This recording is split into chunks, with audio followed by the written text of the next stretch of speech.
Yippee, here we go. For a starter, no apologies, but welcome to our information session. Morena koutou. And as I say, welcome to this information session. Before we start, a reminder that this workshop is being live streamed. However, while this workshop is open to the public, it is for staff to provide guidance to elected members. It is not a forum for debate or decisions. It is also not a forum for the public to provide input into decisions or bring other matters to the attention of council. If a member of the public does want to provide input, please talk to staff and they can help you have your say. So first up, we have the local alcohol policy, the update and the next steps. So welcome and far away. Thank you. Thank you, Mayor Phil. Happy New Year. Happy New Year to you all. Kia ora koutou. Good morning, everyone. Thank you for this opportunity to provide an update on the work being done to consider the need for a local alcohol policy in our district. So we're reporting back today to you on the research and engagement work done last year, which provides the foundation for today's issues and options briefing. When Council considered this in November, members opted to wait until staff reported back on issues and options before deciding the timeframe for this work. And you did decide in November that if we were to undertake an SCP on an LAP, that would be considered by a full Council hearings panel. So next week, you will be asked to decide the timeframe for completing this work. And the purpose of this presentation is to help you make that decision. Next week, we'll be asking council members whether they wish to continue with LAP work to complete this term or whether they wish to pause this work. And a paper outlining the issues and options discussed today will be provided to you as part of your documents for the council meeting next week. So, what have we been doing? Our focus in recent weeks has been analysing the data and findings of the research collated for this project and the insights from our engagement with stakeholders to date. And so this is all about ensuring we've got a clear problem definition based on the data so we can consider what to discuss further with our community. The research we've been analysing includes the results of the Life in Christchurch community survey, and we spoke to you about this before Christmas. That included questions seeking public views on alcohol, and the survey achieved over 5,000 responses. We've also been looking at data on alcohol-related harm provided by the Police and Medical Officer of Health, data on licensing provided by our alcohol licensing team, and at the findings of relevant published studies. So all of this data and research is contained in a research report which will be provided to you following this briefing.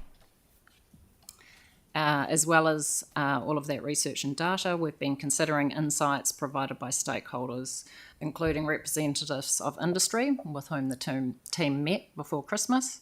And that includes hospitality, supermarkets and bottle stores. We've spoken also and received information from statutory consultees, so that's the police, the medical officer of health and alcohol licensing inspectors. And in addition, staff made presentations to all of the community boards before Christmas as well, and a number of you would have participated in those conversations. So using what we've learnt from our research and engagement, we've identified issues regarding alcohol-related harm in the district, and Tom is going to take us through an overview of these. Based on the issues, we've developed some possible options that may help address them, and Tom will set out those possible options. So it's important to emphasise that these are possible options which we suggest testing with the community.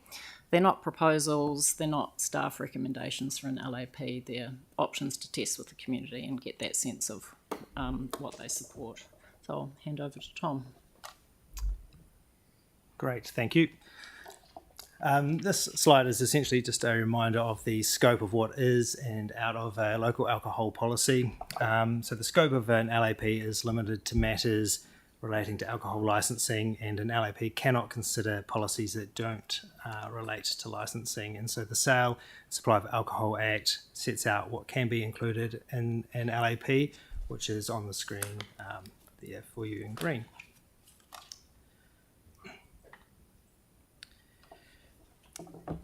These are the three main lessons we've learned from our data research and stakeholder engagement. That alcohol-related harm is affecting our communities. Alcohol-related harm may be associated with supervised and unsupervised drinking, and communities want more say on alcohol licensing.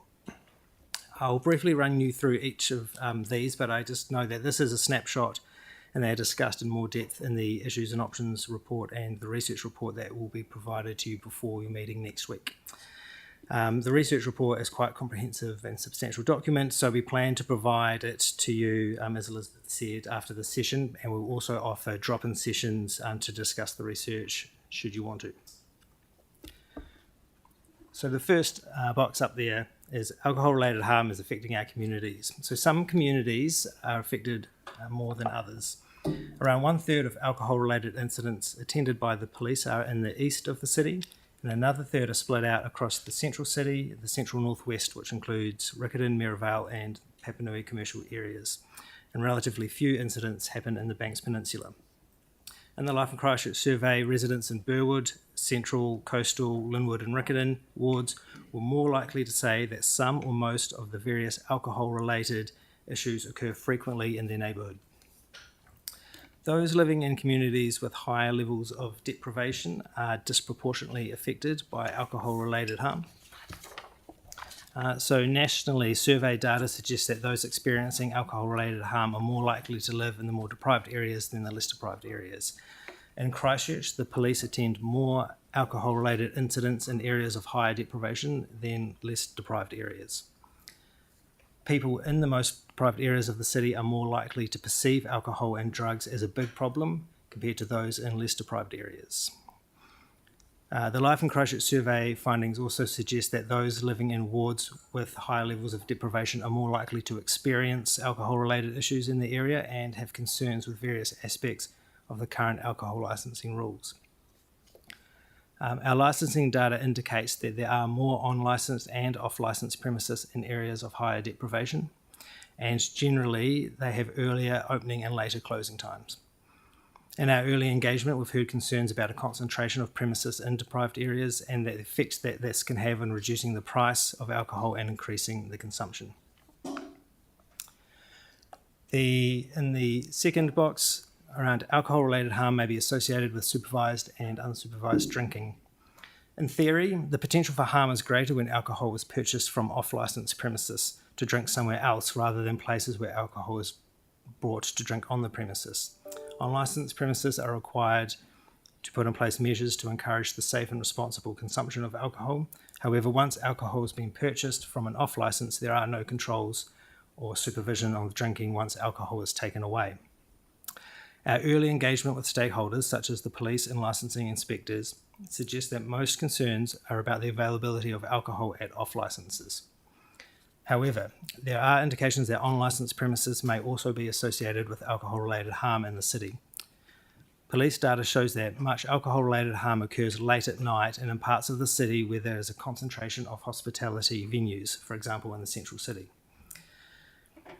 The Life in Christchurch survey results suggest that some residents have concerns about the harm associated with drinking at some kinds of on-licence premises, so more generally bars, pubs and nightclubs rather than cafes and restaurants. And the third box is communities want more say on alcohol licensing. So our Life in Christchurch survey tells us that many residents want to have more say about licensed premises in the area. We've heard that communities sometimes feel like they have a limited capacity to participate in decision-making processes for alcohol licence applications. Where there is most agreement is on the need for restrictions on how close a licensed premises can be to community facilities. 75% of Christchurch respondents think such restrictions should apply to bottle stores, and 65% think these restrictions should apply to pubs, bars and nightclubs. And when asked which facilities restrictions should apply to, people most commonly identified early childhood education centres and schools, with nearly 85%, followed by medical and rehabilitation facilities and hospitals, parks, playgrounds and sports facilities, and marae and places of worship. So based on these issues that we've identified, we've developed 6 possible options to test with the community. And once again, these should be viewed as possible options, and staff are not proposing or recommending these at this stage. So these policy options aim to address different issues. There is no one single option here that would address all the issues that we've identified. Council could in the future choose to adopt all, some, or none of these possible options. We suggest testing them with the community, asking if these or similar should be in a draft local alcohol policy for subsequent consultation. We want to test these with the community because we want to better understand their views before we draft any LAP. We want to work closely with our communities to make sure that any LAP drafted meets Christchurch's particular needs. And so I'll briefly run through these possible options.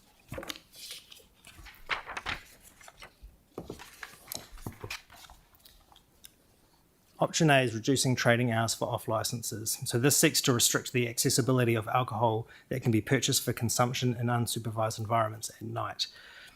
It wouldn't stop people from drinking alcohol that they'd bought earlier, but it would restrict people's ability to make decisions to purchase additional alcohol at night time when they may have already been drinking.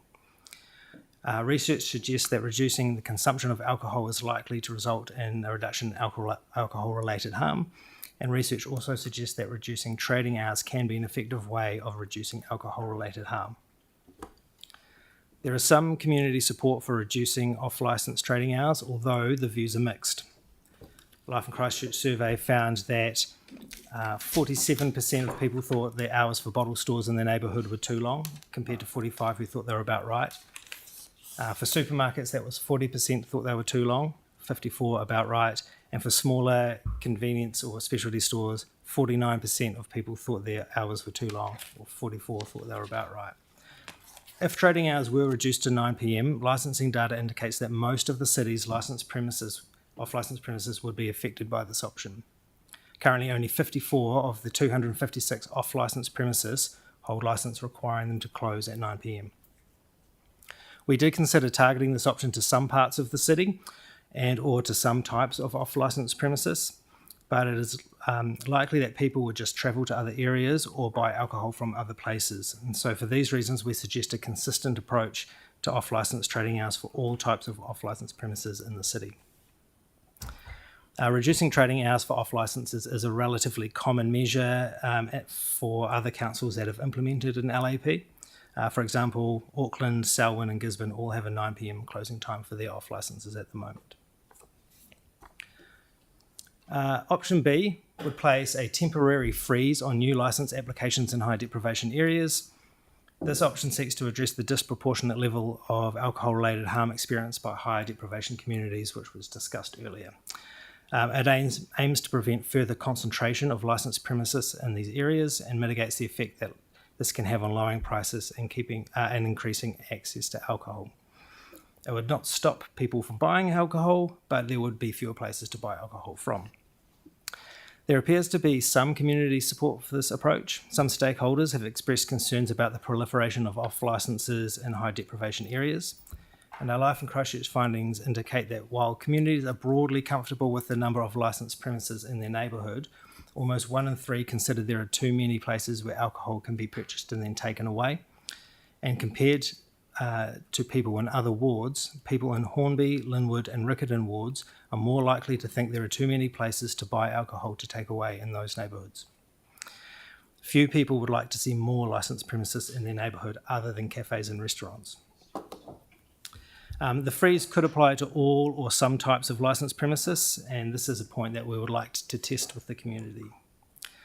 Again, other councils have implemented similar measures in their LAPs. For example, Tauranga does not allow any new licences for bottle stores in suburbs with a social deprivation index of 9 or 10. And Auckland City Council has placed a freeze on new off-licences in their central city and 23 other town centres within Auckland. And New Plymouth has a freeze on all new off-licence bottle stores in all areas of their city.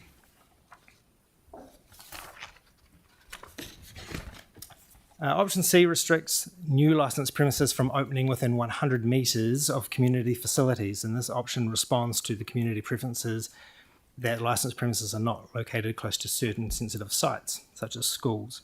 The list of the community facilities listed on the slide is similar to the definitions of sensitive sites used by other councils for their local alcohol policies. We consider that the distance of 100 metres reflects a balance between not being too close to these sites, but also ensures that the restriction isn't too expansive. And this is consistent with approaches taken by other councils, which usually specify distances between 50 and 150 metres. So Dunedin, Timaru, New Plymouth all use 100 metres for their policies. Option D. This aims to reduce alcohol-related harm late at night in suburban areas, particularly where there's a concentration on unlicensed premises. It aims to restrict the availability of alcohol to reduce how much is consumed. This option aims to strike a balance between providing for some vibrancy in suburban centres at night while recognising and mitigating the risks of alcohol harm in suburban areas. We considered applying this option to the central city, but concluded that it would undermine the council's objectives for a vibrant central city and to provide for late night licensed premises in the area.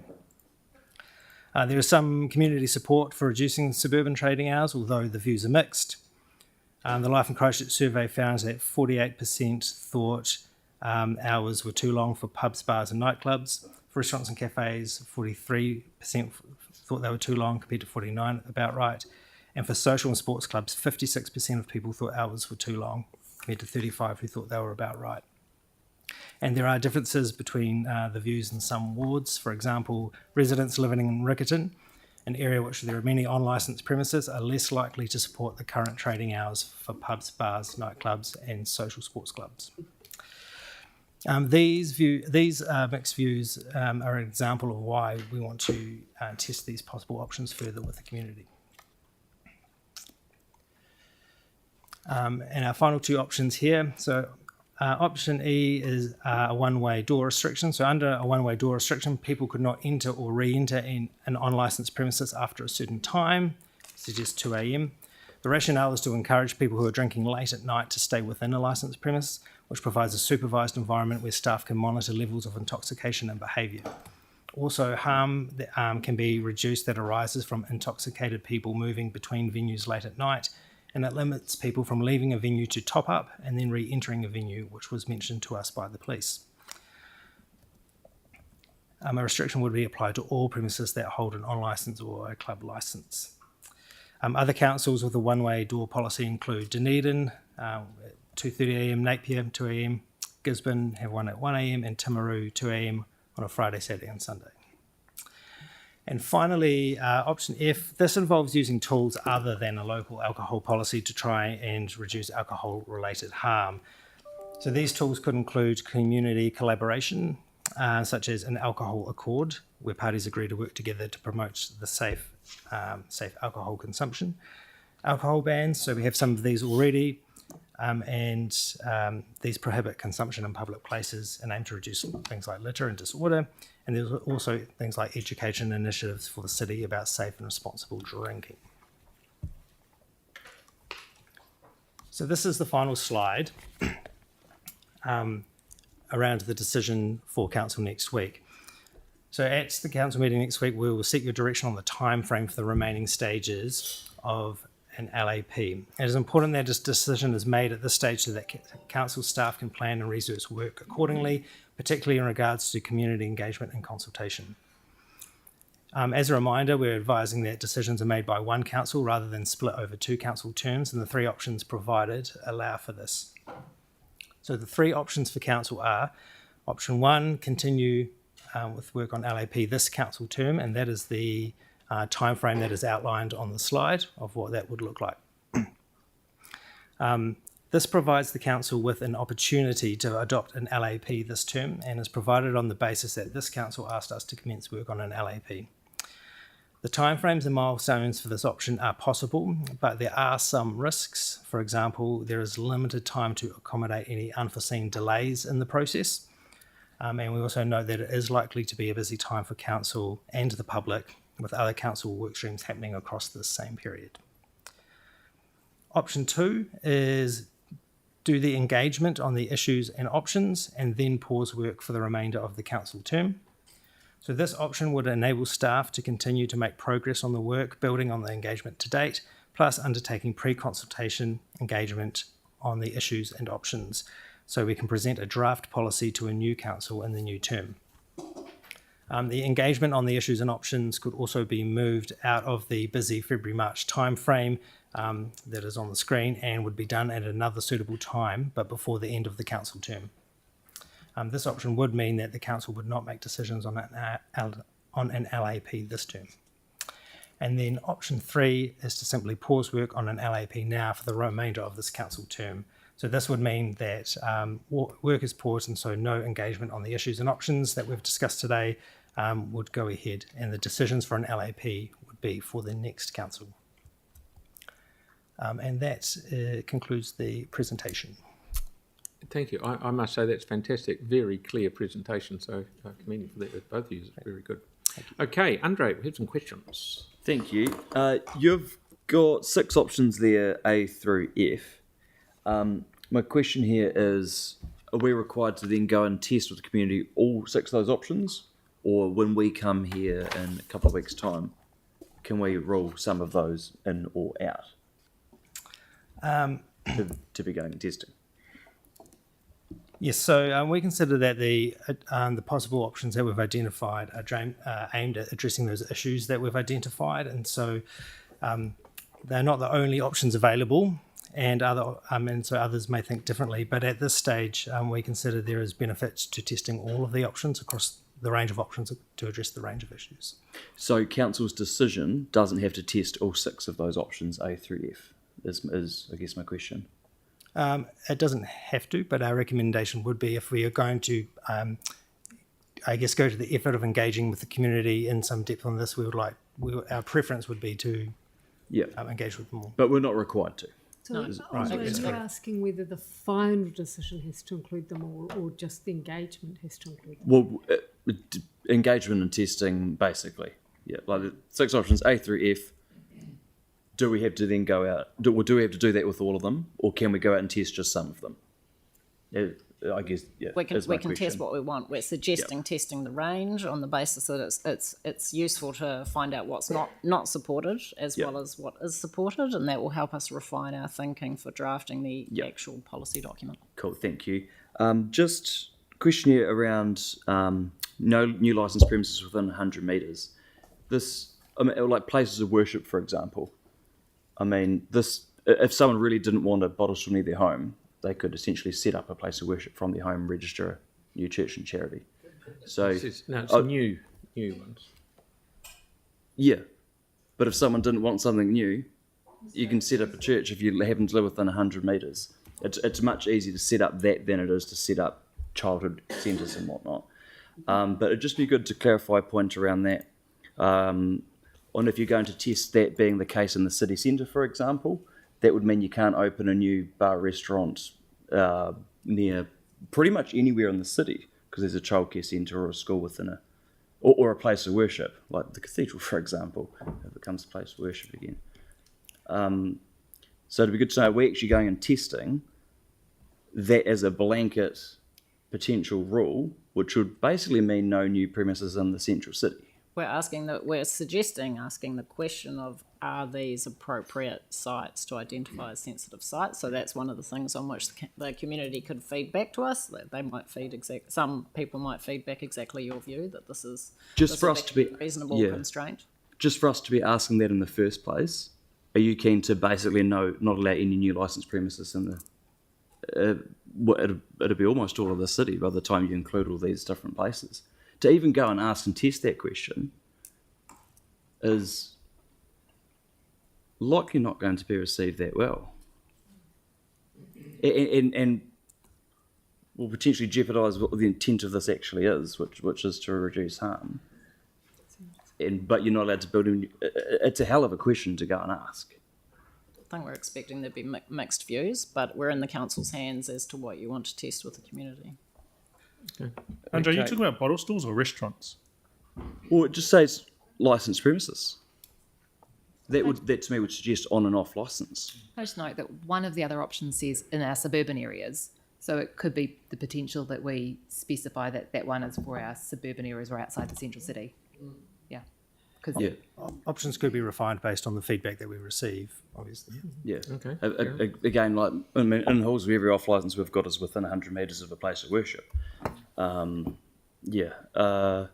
Just one other question: do we hold data on what bottle stores currently open until 9, or what percentage open beyond?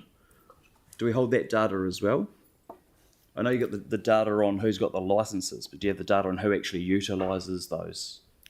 That's very difficult to say. Yeah. So Yeah. A license will be given between certain times. It doesn't mean they have to be open during that time. No, So, and and it could indeed change most- day to day. Yeah, and indeed most don't. It would just be good for us to know how many places or how many we're working with, so we know what difference it will make. We do know the numbers, don't we? Yeah. The We know that numbers we're that not off the have license. a licence and the particular hours. Is that right? Yes. Yeah. Yes. Yeah. So that would be in the research report. Well, yeah. The research report has some data on those maximum hours, but we have some extra capacity at the moment where we could do a little bit of we wouldn't do it for every licence because we'd No. be there for 100 years, but Yeah. we could do some sampling around how often do they tend to be open and test that across different types of licences and areas of the city as well. Yeah, nice. Thank you. Okay, we've got a fair few here. Tyler, please. Just got a couple of quick ones, hopefully. I'm the councillor for Riccarton, so obviously that's a very big interest of mine within this area. Studentville, a lot of deprivation, actually, particularly around the places that are prevalent and off licences. So my first question is sort of related to Andre's one, where there is a risk of being bound by policy of which would probably be detrimental to local businesses, such as on licences. So if we're referencing, say, for example, Church Corner, which is literally named after the church, you've got a whole raft of on licences within that area. I'm wondering if there is any movement for flexibility before we go out for consultation, because there may be some submissions that come back that will probably be irrelevant, and therefore they may not be able to give the proper feedback for the other options because they're focused on those. So are we able to sort of hone in on the T's and C's before going out to the public on that? So they're coming back to council for the next stage.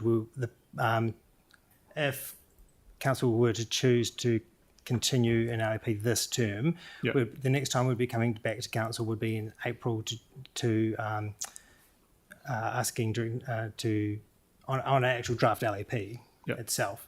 So if we were to add an extra step to refine those, that would make that would sort of squeeze the timetable for pushing for getting an LAP done this term. Okay. But I guess if we look at option 2, and if that was the council's view, that would enable us to do consultation on the issues and options later in the year out of the busy period and give us more bandwidth to refine if that is what the council wanted to do.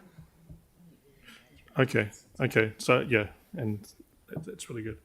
The next question is around the more bespoke areas of the policy. So there's cultural differences between each city, obviously. For example, Dunedin, which I spent 7 years in, their big night was Thursday night.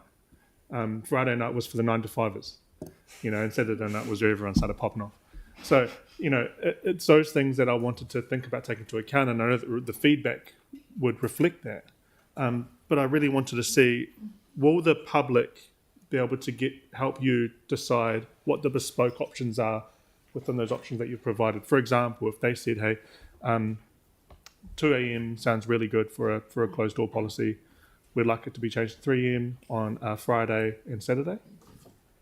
Yeah, so with the options that we're planning on testing, we will ask around all those parts of the detail. We will ask questions around. So, for instance, is 2 a.m. too early, too late? People will have options to say, I prefer 3 a.m. or 1 a.m., those type of options. There will be also an opportunity to provide any like a free text commentary on that as well, to give their rationale. Okay, great. Yeah. Thanks so much. Timothy. Thank you, and thank you very much for the work you've done on this. I'm just wondering, you've got off licence, on licence, but now we have online. What's going to be covered with that? So are we going to be pushing for online purchase of alcohol and delivery of alcohol will be in line with the bottle stores, because if it's not, then we're kind of killing ourselves, really, doing a whole lot of work, and those problem drinkers will still be able to get alcohol online. So I think that needs to be looked at. With regards to A, 7 a.m. to 11 p.m, 7 a.m. to 9 p.m, do we have any data, and it may be coming with the information you're going to give us, is there a rush between 9 and 11 in other areas where this has come in to suddenly get the booze before it all closes? And 7 a.m. to 9 a.m, is there any known amount of, is this a high purchase area? Because if we're going to pull the hours back to try and reduce the problems that are caused, could we look at is there an issue in the morning between 7? I mean, I don't think I've ever brought booze at between 7 and 9 a.m. My life hasn't been that bad, but I mean, you know, is that an issue? I mean, it would be good to know that. Yeah, and just to provide a little bit of commentary on that, so that was part of our consideration of hours. The reason why we chose the evening hours is that correlated with the data we received from police and through our through health around when harm happens. And so obviously it won't be a surprise that it happens in those late hours of the evening, early hours of the morning sort of time, rather than opposed to, In the previous liaison with public, that there has been the comment that when we have an established off-licence or off-licence generally, or a supermarket close to a school, it is a bad look being able to purchase alcohol that early in the morning when kids are going to school, etc. So that's just a comment and something that we could look at in that. And I guess B relates to A with regards to freeze and areas of deprivation, etc., not allowing new licensing, etc.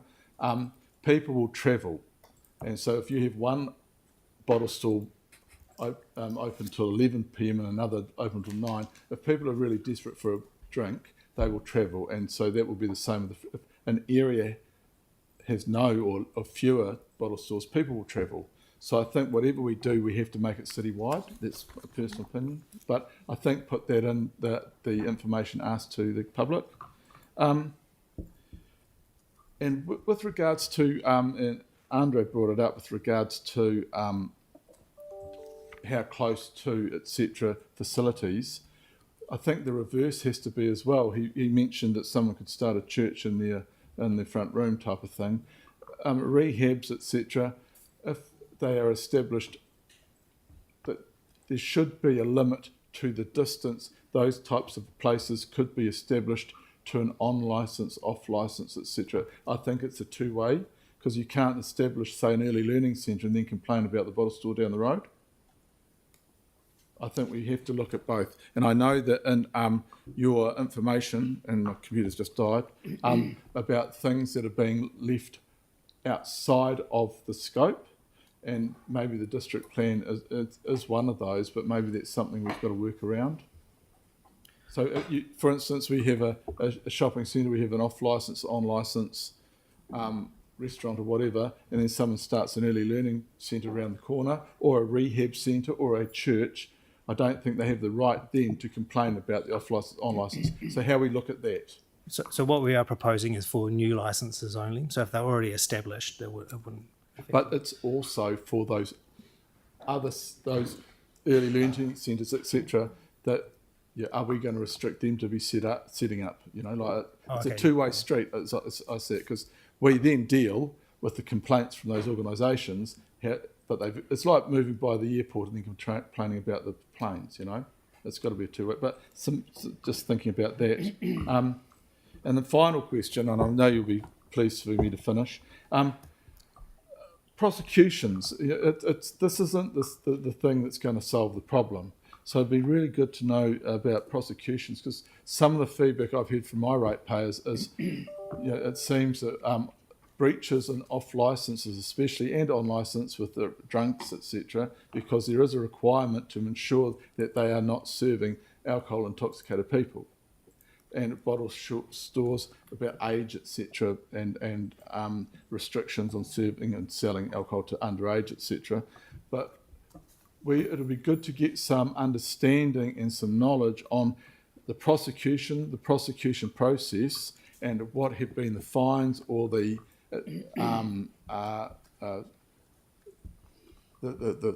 punishments to those that have breached those, whether on or off license, so we can get it.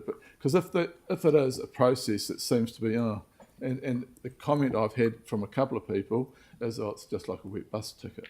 But I know that's not the case. But I think when we go out to the public, it'll be really good to have some of that information and backed up by the police.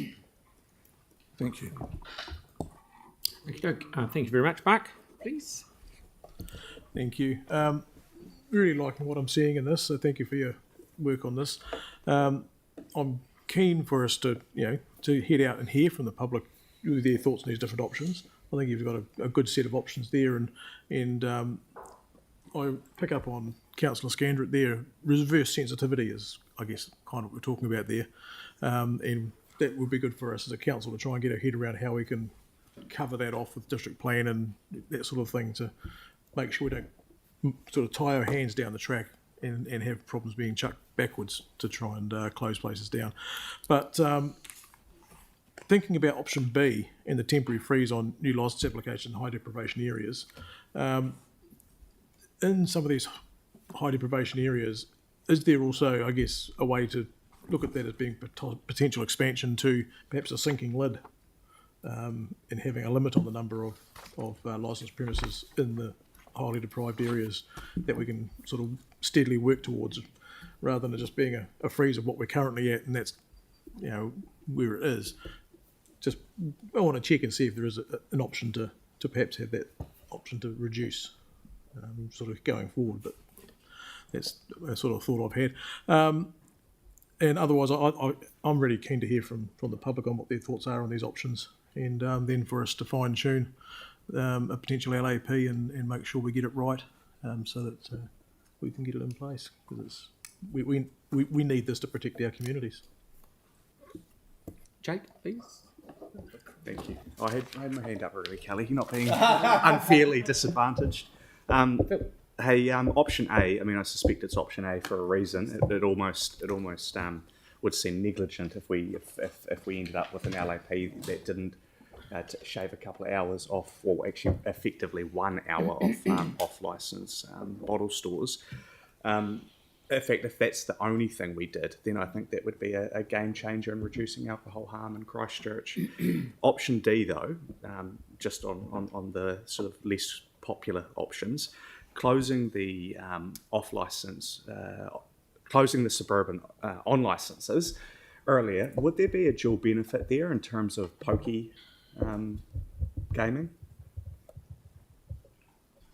In terms of if a suburban pub is closing a couple hours earlier, is there any evidence or research about the impact that might have with the reduced gameplay? I presume the same principle applies in terms of longer hours, more consumption, more Consumption ability of to booze, game. consumption of Yeah, gambling. I don't have the details of any Not research. aware of any suburban pubs you can buy pokies in 2 in the morning these days.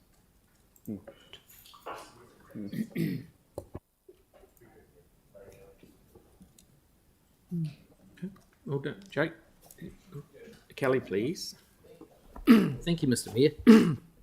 If you're looking for a steer, for me, option 1, I think, should be pursued. I think we'll always be busy, and I think that we should forge ahead with this. The city's been waiting a long time to have these things clarified, so I'll put my voice to that.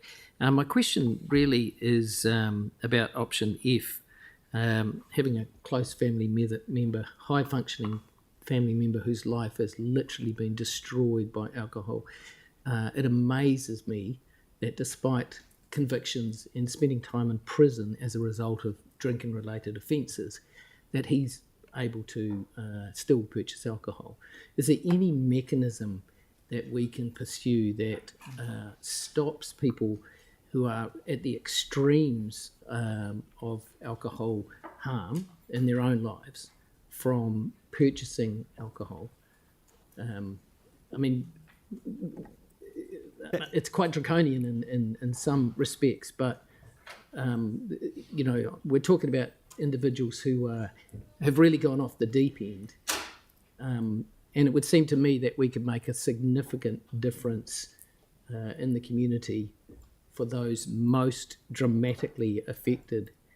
I just don't understand why we couldn't do that, or whether it's maybe a national government legislation. Because, people can obviously go in to licensed premises and have a meal, and that it's heavily regulated, their behaviour is regulated, they can't be served if they're drinking, but if they go into a bottle store, what's the difference there? It's not supervised drinking, obviously. We're for an off licence. Yeah. When people have convictions as a result of alcohol harm, I don't understand how it is that we still allow them to purchase alcohol. It makes no sense to me. Is there any mechanism that you can see?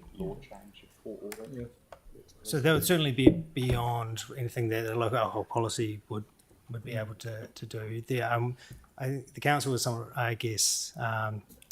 then restricted to, what the things that it has control of. I think probably some of those things that you're suggesting are probably broader than what the council would be able to potentially do in terms of regulating. That would certainly. Just in terms of our sort of local area, if we were to look at, do we have any control over online purchases in our area? Who qualifies to purchase? Could we make some kind of license to buy, or is that well outside the scope? As the law presently stands, under the Sale and Supply of Liquor Act, there is no provision to stop people drinking or being supplied with alcohol. In terms of people that have been convicted, it may well be that the courts will impose a supervision order which could put conditions on their ability to be supplied with alcohol, but enforcing that would be very, very difficult. But yeah, I understand your problem, but at the moment it would be a national law change. It would have to be the government be leading that.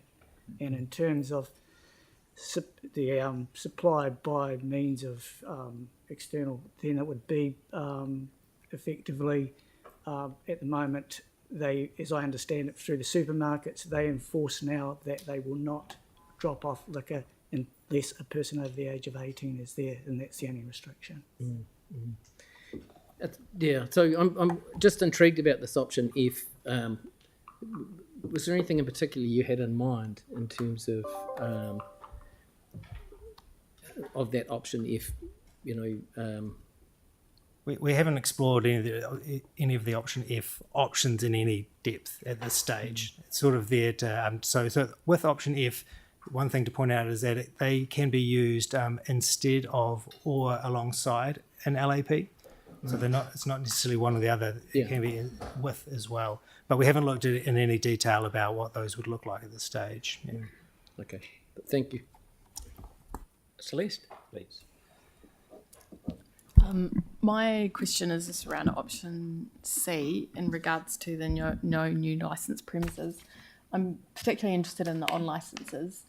I'm reasonably comfortable that 100 metres is quite a short distance. However, is there an ability to sort of look at that as not, because if you talk about suburban areas, is there a differentiation between, say, the commercial area and suburban areas? Because if you've got an area that is potentially going through a period of revitalisation, what you've got is some churches are actually within a commercially zoned area currently because they're utilising spaces that are currently empty.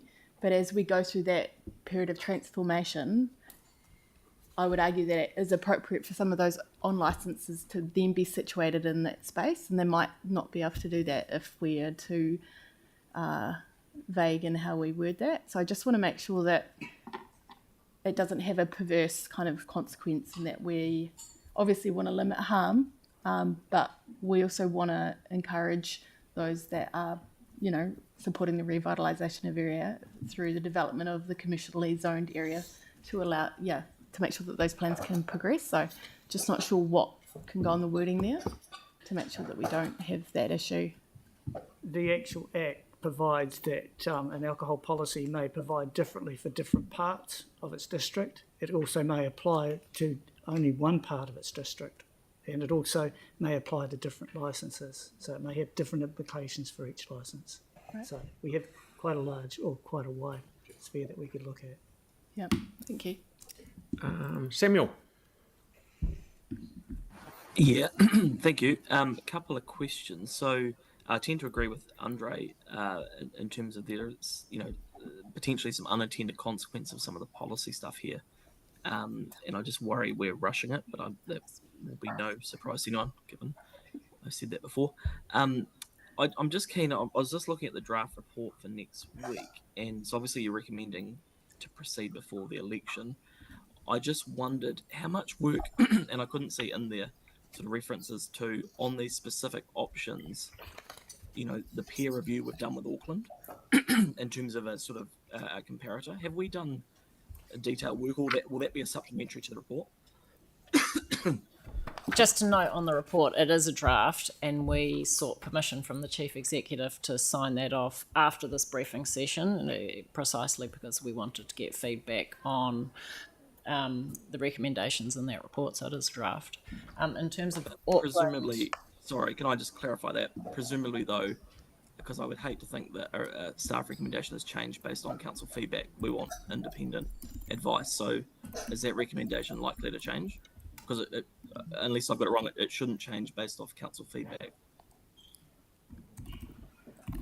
That's correct. That's correct. Yeah, that's correct. It should be something that's debated at a council meeting, at a council table. All right. Yeah. So just so I'm clear though, the recommendation won't change based off feedback today. It'll be independent council advice. So I think the delay was also giving some opportunity if there was more information that needed to go into the report, or more clarity that needed to go into the report. Yep. Cool. Thanks. Cool. Yep. Thank you, Sam. Now, Sarah. Oh no, haven't finished. Sorry. So the other part of that question was around the peer review of Auckland. I just couldn't see it in there. Yes. So we are in contact with our Auckland colleagues about their LAP. It's only been fully enforced since December, so it's still very early stages of their one. They, out of interest, they've reported that they haven't had any issues yet with their compliance with their policy, and overall they're reporting that reception to theirs has been good. And they're currently working on how they might evaluate their LAP for reporting in the future. So that's the other things that we could consider as well. Okay, but in terms of the specific options, so we've just talked through options A, B, right through to F. Yeah. I guess what I'm kind of keen, because again, it's just reinforcing the nervousness I have about rushing it, is, and I'm all up for changes. I quite like what Auckland have done, but just around some of the interpretations, like the team have mentioned around the 100 metres and that, have we peer reviewed that work with anyone else that's actually operating it at the moment? And if so, can that be added to the report for next week? have we peer reviewed what? So I don't think we have peer reviewed the specifically with the councils on that particular policy. We have looked at, so there are 42 LAPs across the country. We have looked at a range of those who implement these types of policies. The ones that we're proposing today are found in other LAPs across the country. In particular, in regards to Auckland, two of the options that were put forward, proposed options that are put forward today, are very similar to what Auckland City Council is doing, which are around the temporary freeze on new licences and reducing the trading hours to 9 p.m. So that very much aligns with what Auckland is doing. Yep. So in terms of the other options, I guess where I'm trying to get to is in the report for next week, it's really helpful to understand how these all are operating and the challenges or the advantages with them actually in practice. Because and again, it'd be no surprise, the nervousness I've got is, potentially trying all this new stuff, rushing the decision and then having unintended consequences. So I'd really like to understand how it's operating. So can we have that in the report? So some of that would come back in the final decision. So some of it may not be ready for next week, but it would come back with further information at a subsequent report. I just one other thing to note is that we have done research on the effectiveness of a range of LAP tools that are out there.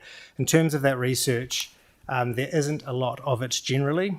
And in terms of the results of that research, the results tend to come back quite mixed. So there isn't a strong evidence base to sort of lean into in that space for us. Okay, and just sorry, Phil, last one is just around the timing. So, obviously we've got hearings panels and things like that, which is all good. So the report talks about like the draft annual plan and all of obviously those other challenges. So is there any work that will be bumped to do this ahead of the election, or will it be in addition to what's already on the schedule? It's currently on the schedule as is. So Helen. Councillor, in last week's digest, we sent through the map of all the work that's currently in train and underway. There's nothing, and I'm looking at colleagues for confirmation, that is currently on the schedule that would be bumped. It may be that if anything new comes up, or there's other anything unexpected, that it may cause congestion. Cool, thank you. Okay, anybody else? Yep, good. You're done? Sarah's done. Yanni, please. Thank you. Thank you for the work that you've done on it. I was just keen to know what the feedback was from the clubs. Have we got specific feedback? From the sports clubs. From sports clubs, but also the working men's clubs or the chartered clubs. Yes, so we met with Clubs New Zealand and 3 representative general managers from Christchurch clubs, Hornby, Papanui and New Brighton in particular, that came and met with us. They were very supportive of the conversation, and we're very thankful that they were brought in to speak to us. The information that they shared around the range of options that LAP can provide or can put conditions in, a number of them they felt under their operating place, the way that they operate would not likely impact them because they were already operating within them. But they do have some concerns and would like to consider it further if there was anything put in around sensitive sites. And that has impacted, if you don't mind me saying, the way in which the team have considered whether or not a freeze or sensitive sites distances should be implemented retrospectively on existing licences, or whether it should actually be put on any new licences. At this point in time, we're looking to test those ideas on new licence applications, not existing premises. That would then secure the existing clubs in the spaces that they're in at the moment. Noting that one of the key things that they asked us to take into consideration or be aware of as a project team is that they consider themselves places for the community as well, and they operate differently. They also have a different operating code of conduct for members, and members can be held to that, and they can be kicked out if they don't adhere to it. But likewise, that's two-way. So the way that a club treats their members also comes into consideration. If there are any conflicts of interest or issues that happen within the club, then that's taken to the club committee and considered as well. So it's slightly different operating. Dependent on what we were looking to test, they would want further discussion.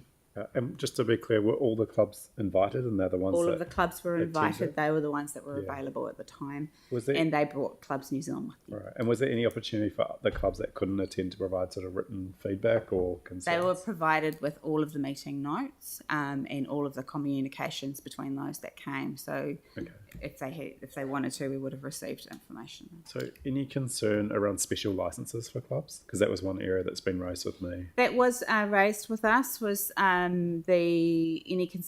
considerations around putting a cap on the number of special licenses that a club could have, and just for others to understand that if there are special functions that are held within a working men's club, they often need to apply for a special license over and above their club operating license to extend the time period that they can sell alcohol for other reasons. I won't get too much into it.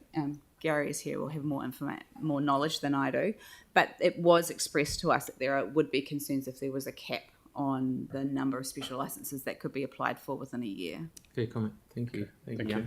Now, this is very interesting and it's good, and everyone's having the input. We've got 4 more to go, so I'm keen to just get to the end of it. Tyrone, please. Oh, got it. So, is there any way to? I mean, it sort of seems like a bit of a one size fits all policy. Is there any way to exclude Banks Peninsula Ward entirely from the process completely?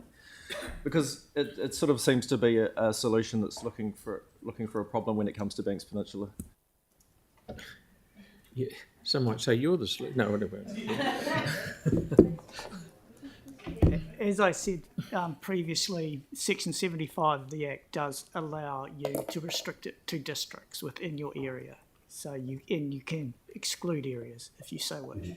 Yeah, I mean, I would like that to be considered because there's already like 9 o'clock off licence closing in Littleton, and sufficient social pressure for things to operate well. And I don't think street violence after hours is a problem in Akaroa at the moment, unless when Phil's there. I think at this stage it's a bit early to take that. Thank you very much. Victoria, please. Thank you. Just one point of clarification, doubling back to a comment made from my colleague Councillor Scandrett around the online purchases. Is online alcohol purchases in scope or out of scope of this policy? So just to clarify, so in terms of online, there are 2 ways, I guess, without getting into too much detail, to 2 licenses that you can do, that people can buy online. So you can off-license can sell that way, or people can have a special remote license. Our position, and that reflects the views of the stakeholders that we've talked to date, is that issues regarding sort of remote sales of alcohol is best addressed through central government regulation rather than through local alcohol policy. I would have to check, but I think it would be quite rare for remote licenses to be part of other local alcohol policies in the country. Well, I'll just be grateful if we can check that, please, for clarification. Thank you. Okay, and second last, we've got Melanie. It makes sense to me to consult on all the options you've provided because they're all aimed at reducing alcohol harm. I was just wondering if there's any risks if council was to decide not to consult on an option based on the engagement we've done without going out to full consultation on it. In other words, sort of making a decision about ruling something out without consulting on it, and whether we would appear to be biased in our decision around the LAP overall. My view is that if we ruled something out, then we could be challenged on the basis of predetermination. So I think we're best to go back on all options and test everything that's out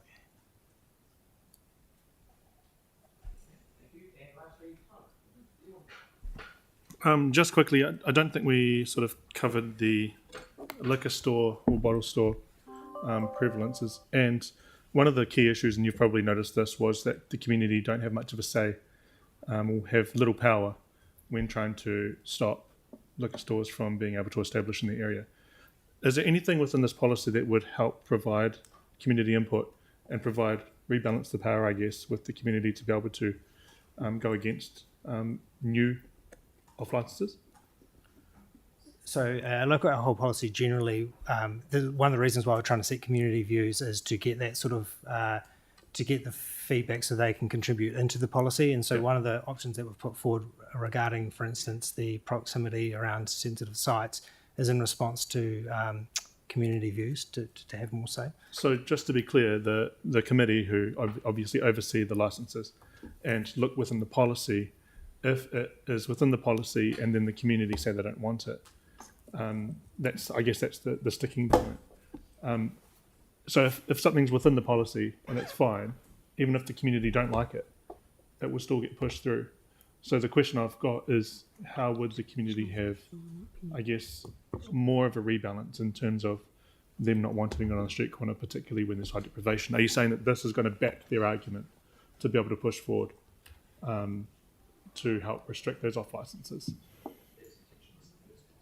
The changes in the Act that took place last year have made it easier for people to object. So they're not. It's got rid of the cross-examination and the. That's what I was after. Yeah. Okay. So it's not such a frightening experience as it may have been previously. So there's going to be, and that was a reason why a lot of people didn't object, because of that element of cross-examination and being put up through the ringer by some experienced lawyer or advocate. So that's exactly what I was after. Thank you so much. And we've got 6 months to make this decision, correct? So this goes all the way to August. We make the decision, we listen to the consultations, hearings panels, and then we make the decision in August if we choose to go forward with it. Great. Thank you. Okay. Thank you, everyone, for their questions, and thank you so much for the report. It's fantastic answers as well. Okie doke. So we will move on to welcome Ike and Helena, who are here to discuss the Council submission on the Resource Management Amendment Bill.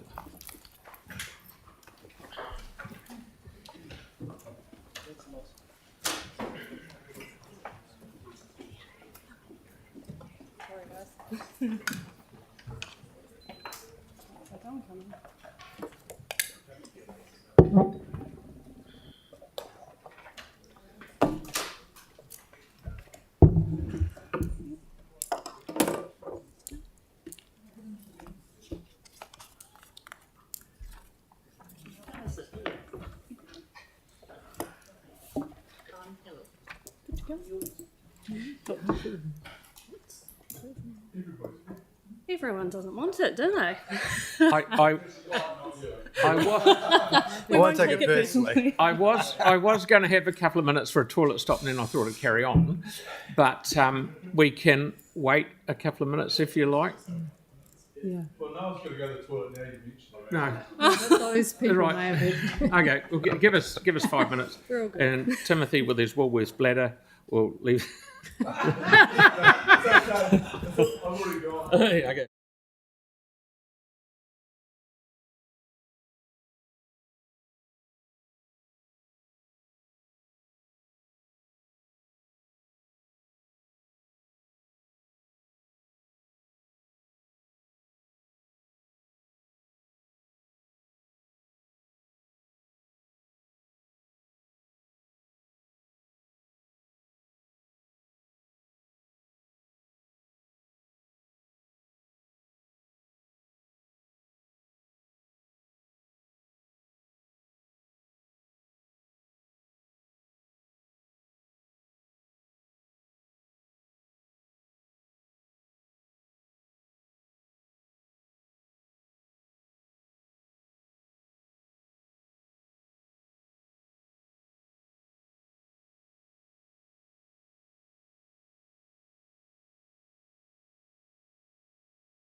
Welcome back, everybody.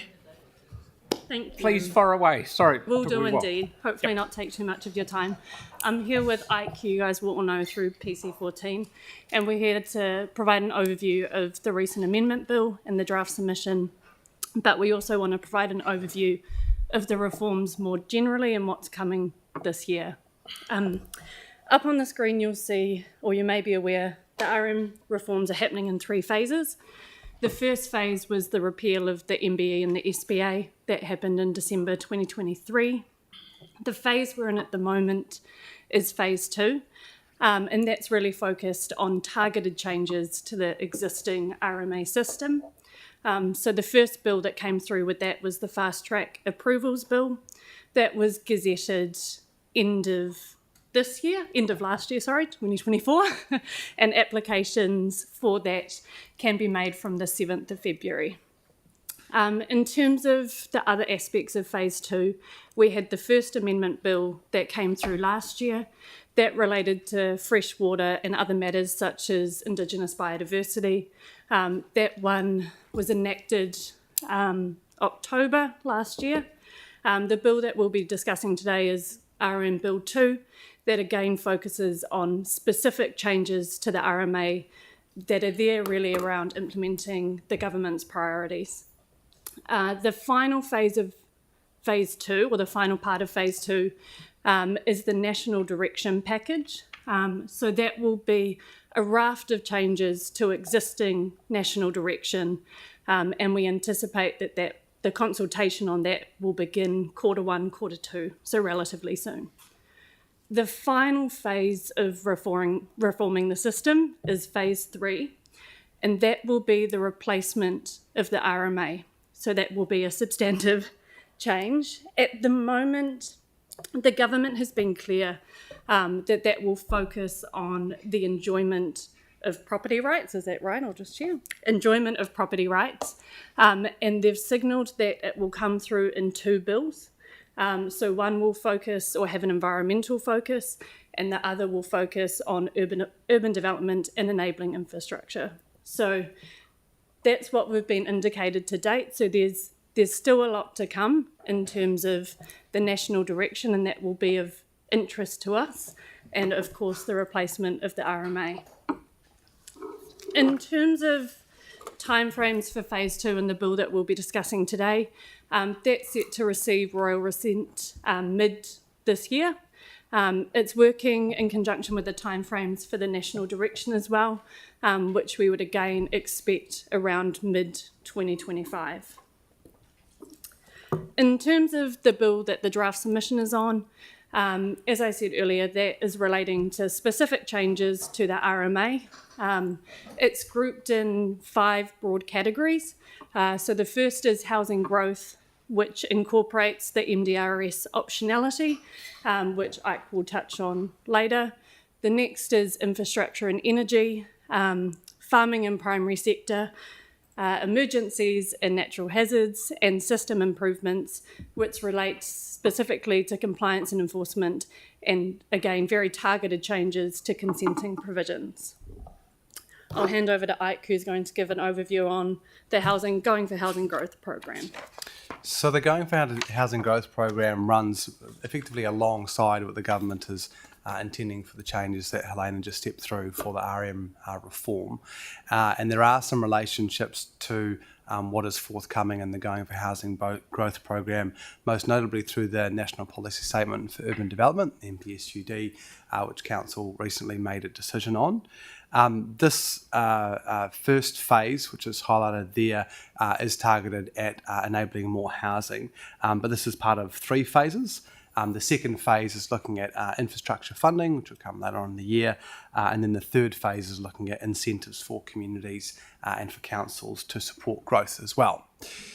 So the Going for Housing Growth program introduces the idea of further updating the NPSUD by inserting new housing growth targets, and this will increase the amount of housing growth that should be enabled through any district plan mechanism to 30 years at a high growth scenario rather than at scenario which council feels is appropriate plus the contingency that's there. It also seeks to ensure that the long-term planning or strategic planning for growth is extended from 30 to 50 years, and that's enabling also more greenfield development, removing urban-rural controls as well. And then also, and probably most notably to this council, it's about effectively completely replacing Policy 3. And so that's the part of the MPSUD that Council has most recently made its decision on, Policy 3, which is focused on intensification within and around commercial centres. The replacement of Policy 3 has been indicated to be what the MPSUD originally was, to go back to that, which is effectively focused on accessibility. So accessibility in a broad sense to community services and commercial services alike. Now, of course, naturally, that coalesces around centres anyway, so there isn't a great concern necessarily around that from a centres framework perspective, but it potentially will lead to a wider array of areas that are more intensified rather than just locating around centres as well. And related to that, there's also a focus in the updated MPSUD, which is set to come out later on in the year, for focusing intensification around strategic transport corridors, and the government being specific about which corridors they are and to what degree. The government has expressed some frustration with how councils across the country have done, walking catchments and the many debates around that. And so this is saying, hey, look, we are going to define what the transport corridors are and to what degree the intensification should be and within what catchments as well. In relation to that catchment, the government is also set to focus on enabling mixed-use development within all of those policy 3 areas, as well as all of the urban area. So there's set to be a 2-tier approach to mixed use. One is being a medium level of mixed use. So they call it something like metro level supermarkets, or local offices or smaller retail, and that would be enabled across all of that new Policy 3 areas, so within all of those highly accessible areas. And then a lower level of mixed use, effectively what the current district plan does already, would be enabled across the rest of urban areas. It's important to remember that these changes that I'm talking about aren't coming in through the bill which Elaine is talking about, which our submission's focused on, but the bill does talk about the revised NPSUD, which is all of this, which I'll touch upon in a moment. It does also have updates potentially to the Act as well through the Going for Housing Growth Programme. Making MDRS optional is part of this bill, Bill 2, that we are intending to make a submission on, but also which is forthcoming is removing the ability for councils to set requirements or standards around balconies and also around floor area requirements, so minimum floor areas for units and alike. Now, the current district plan has both of those. The balconies element is a product of the MDRS, so government will have to change the direction of that, and the floor area requirements came in through PC14, but were already a feature of the previously existing medium density areas anyway. So there will have to be a change regardless on both of those aspects. So in terms of the relationship to the bill and MDRS optionality, the bill effectively sets up 2 scenarios for any councils looking to utilise optionality pathways, if you will. Scenario 1 is where a council has yet to implement fully the MDRS proposal, which is our scenario because we've only done it within and around those commercial centres. We haven't done it in the wider suburbs. And scenario 2 is where a council wants to remove the MDRS, the 3x3 baseline, if you will, from the existing plan. And there's very different kind of outputs from that.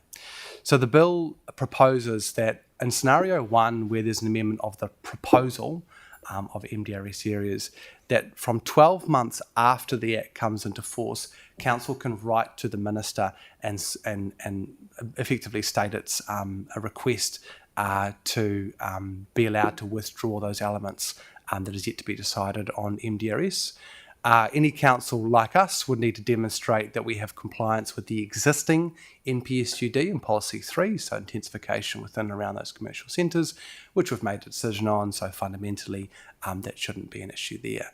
Effectively from there, it would seem that council would simply just withdraw that aspect of the proposal from PC 14, similar to what we've recently done for Plan Change 13 for those heritage areas. Scenario 2 is quite different. So scenario 2 would require, whichever way you look at it, a change to the district plan through a process. And so the bill proposes that should a council wish to remove the MDRS baseline, has to go through a streamlined planning process, which is effectively the same as Plan Change 14. Now, that process would in effect be very similar in terms of its scale to Plan Change 14, because alongside that it also requires an assessment of the revised NPSUD, so the updated elements of Policy 3 and also the updates to Greenfield, housing growth targets and alike. And so that would be a fairly substantial plan change process to go through, like I've indicated there. 2 or 3 years easy to go through a process like that if we wanted to remove those elements that we've already decided on within the plan. If council were to initiate that, it potentially creates this duality in a way where the new REM bill comes in and work is underway to create the new regional plan, which is intended through the new REM bill, alongside giving effect to the new NPSUD. So it's a fairly inefficient process to go through, needless to say. The only other element to point out with scenario 1, in terms of removing those parts of PC 14 yet to be decided on, is the 12 months after the Act comes into force. You'll no doubt be aware that Council has until the end of this year to make a decision on the balance of Plan Change 14. And so if we wanted to do an MDRS opt-out, as the bill is currently drafted, we wouldn't be able to do that under the current timeframes that the Gazette notice has set. So fundamentally, if this were to come to pass and no further changes are made to the bill in terms of the 12-month process, Council would likely be requesting a change to the Gazette notice for the Minister for a further 12 months, say for example the end of next year. And so that would give it some time, if it wished, to have the option of going through the MDRS opt-out scenario. Changes the Gazette notice is a fairly straightforward process, but just noting that there's an additional process that Council will need to go through, and that would be at the discretion of the Minister. In terms of the draft submission itself, we circulated that a couple of weeks ago. The submission itself we've kept relatively high level. It focuses specifically on matters relating to our role as a territorial authority. Staff have prepared a detailed appendix which touches on more technical matters or specific changes to specific clauses that will be attached to the council meeting next week. You would have seen the submission supports many of the proposed amendments, and where we don't agree or do not support the proposed amendments, we've either stated that or sought clarification. So the submission at a glance, Ike's outlined the MDRS optionality. Our submission supports that, but we do have the caveat that it does reference the revised NPSUD, which we haven't been able to see and will be released later this year or early this year. In terms of the proposed SPP process or streamlined process, there are 2 specific changes that we've made to that, mainly around ministerial involvement and direction. Around the delisting and listing of heritage buildings using that process, again, we support in principle that process, but again, similar to above, have requested specific changes. In terms of the changes to natural hazards and emergencies, we again welcome these changes. We have made specific requests in the detailed submission around how we could potentially strengthen some of those provisions. In terms of the compliance and enforcement changes, we're again strongly supportive of those. They are similar, or if not the same, to changes that were proposed through the MBE. around cost recovery, we see that they'll be beneficial to council. And finally, regarding the consenting changes, we support the majority of those. The key one that we do not support is around the hearings and the changes to hearings provisions. In terms of process for finalising the draft submission, the deadline for the submission is 10th of February. We'll be taking it to next week's council meeting on the 5th of February, and we will need to get the submission to meet that deadline signed off today. In terms of next steps for the reforms more generally, we spoke at the start that this will be a big year for RM reform. The first that will come will be this national direction package, which, as Ike has mentioned, particularly the revised NPSUD, will be of great interest to council and what those implications will be. There's also, I've put up there, there's 4 packages that they're proposing for that national direction, probably similar in some way to this bill, but it's infrastructure and energy, housing and urban development, farming and primary sector, and emergencies and natural hazards. So we'll watch those with interest when they come out. As I said, we are anticipating that they could be as early as end of February. The RM bill that we're discussing today will be gazetted mid this year. And then the replacement RM bills are anticipated to be introduced mid this year as well. So again, we'll wait those to see what changes they'll make. And now, any questions or feedback on the submission, we're happy to take. Okay, thank you. That's good. We've got Sarah and Yanni, please. Thanks so much. I can't get into the hub, so I can't bring up the specific slide. But when it comes to the things around balconies and floor area, like, fine with removing the requirement for balconies. They're actually often not used, especially at higher levels because it's too windy and those kind of things. Floor areas, I'd rather not get rid of the minimum. I'm happy with having a smaller minimum, if you like, because I think the current one may be a little bit high, but I don't think that getting rid of the minimum is altogether is good. The other thing that's been an issue that's been raised locally as well as nationally recently is the lack of shade for buildings and new residential dwellings reaching sort of 40, 50 degrees in the afternoons, and especially the north-facing ones. So whether it's possible for this to include something in there, if we could just suggest that that's an issue that they take a look at through this, that would be really useful. Yeah, so I think those changes, Councillor, that you've raised are best placed in our future submission for the NPSUD. So the changes that are for balcony spaces and minimum floor areas aren't part of this bill. They'll be part of the update. Part of the future one. Yeah, the updated NPSUD. And similarly, the changes for heating and the like, either best placed through changes to the building code, or there may be an opportunity through that for the NPSUD changes as well, which might get into more specifics, noting that they're getting into details like balconies and things like that as well. Okay, thanks. Yep. Excellent. No more questions? Oh, sorry, Yanni, you did have your hand up. Where the actual submission is? Like, we've got the PowerPoint, but do we have a copy of the submission? Yes, it was circulated a couple of weeks. 14 January, thanks. Cool. Yeah. Sorry. Yeah. Sorry, I haven't read it because I wasn't aware that it was there. Apologies. But just trying to understand around that enforcement and compliance, if there's anything that like, can you just give me a summary of kind of what the proposal is? Because obviously the concern that has come up with me time and time again is where development actually is non-compliant. And it just seems like that doesn't seem to have any impact on the consideration of the operator going ahead. So generally people get the consent and everything's fine. And I think there was a previous proposal where history of non-compliance could be taken into account. So that is, again, that's one of the amendments that's proposed. So in terms of consenting history will be taken into account in terms of, is it new consenting? Just looking at Mark.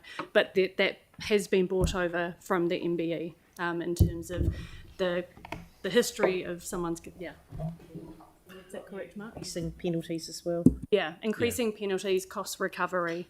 Yeah, there were So a number of changes that were introduced by the previous Natural and Built Environment Act under the previous government have been incorporated into this amendment bill, given the Natural and Built Environment Act got revoked. And those seek to improve the ability of councils to manage compliance and enforcement. In terms of details, I'll send you and other councillors a summary of that. But just in terms of our submission, like if someone's repeatedly being Offending. non-compliant, do we have the ability to rescind the consent? I'll check the rescinding of the consent. You can definitely consider their compliance history when issuing new consents, but Yeah. I'll check the rescinding of the consent. And a for new you. consent would include a consent variation?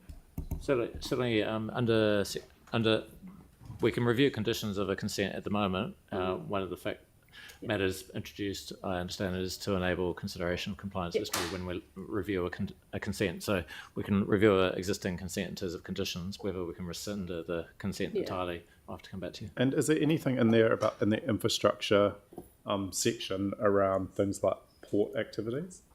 Like is it enabling more infrastructure to be built easier, regardless of the environmental effects or the impacts on local communities? Is that basically the thrust of this bill? Not necessarily directly in relation to port. There is a port. There is changes in terms of the provisions regarding that. Right. But in terms of the infrastructure and energy, it's largely relating to providing infrastructure providers or energy providers with greater certainty. So for the likes of infrastructure, for designations, previously it was 5 years, they've upped that to 10 years, and also the duration of energy consents as well. That's also been a change, I think, correct me if I'm wrong, Mark, increased to 35 years. But I just wonder whether, given that Councillor Johansson hasn't had an opportunity to read it, if he reads it and then he's got comments, he could email or come to see you, can't you? Yeah. I So think, if you we'll send it out that to would be you. helpful. But at a high level, I think we should be raising the frustration that the community has with auditory characteristics of development. Like there needs to be some greater controls around of powers that we have. Okay, thank you. If that was possible. Lastly, Tyler. Great.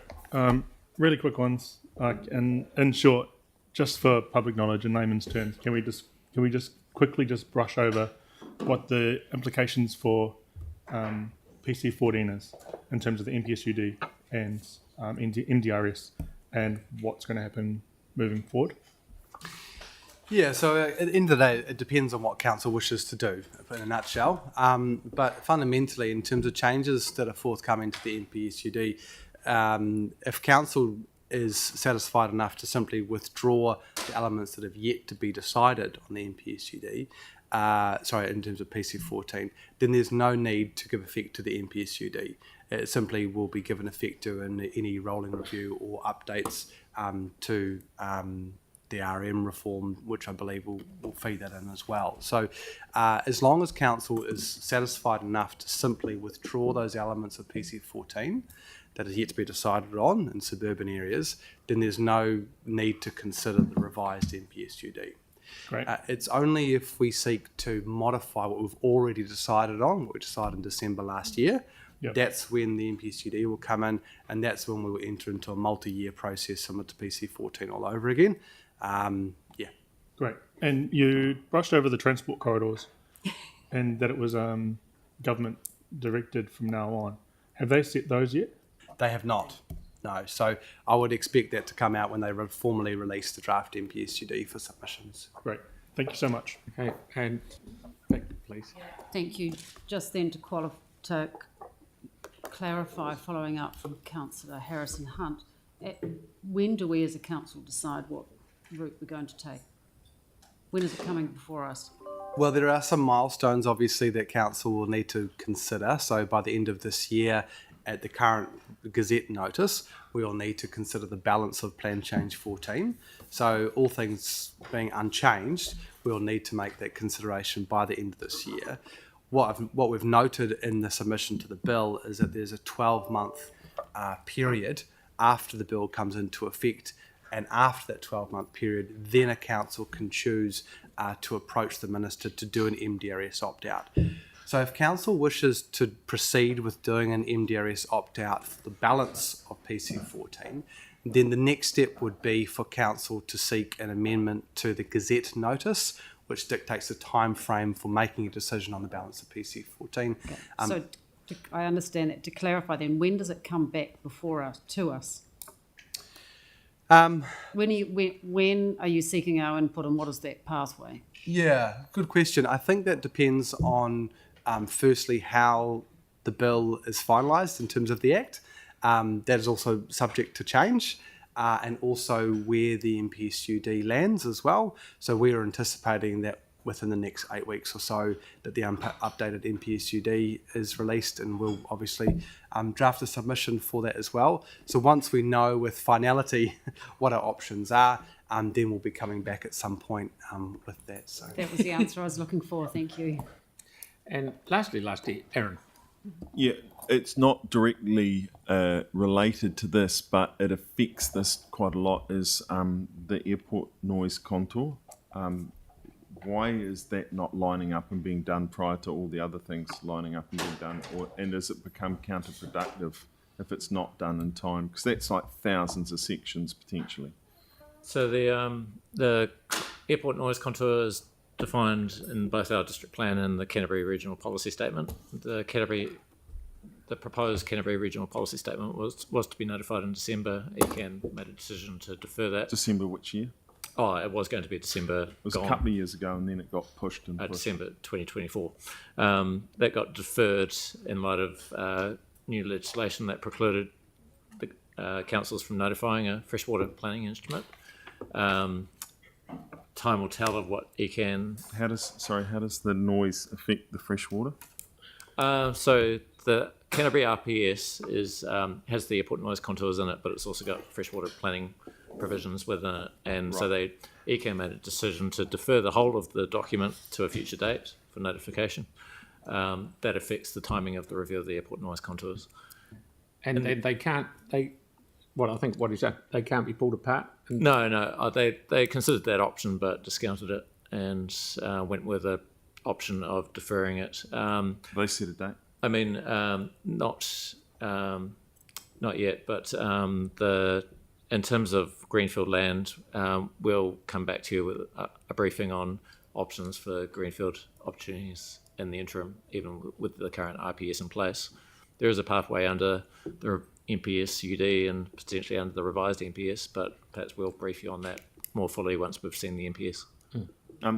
So, Mr. Mayor, given that we had a legal threat from quite an organised community a number of years ago, can we write to ECAN and say, look, we need a date on that, and it affects us, we own the airport as well. It's just unacceptable that they're dragging the chain that much on that particular item. All their other stuff, great, no worries, but that one we have to get sorted because that legal threat was very serious. Unless we call them and say, action it, get going. Aaron, that's not a question for Phil. He's conflicted, so it may need to go to Mayor. I am, yeah. Okay, well, I threw the Mayor. Yeah, of course. They might tell us to the same MDRS, stop dragging the chain, so they can. Yeah. All right. Okay, thank you so much, everyone. That's brilliant. Thank you. So that ends the lesson. So thank you, Ike and Helena, and Mark, of course, and that concludes the information session for today. Thank you very much. Thank you.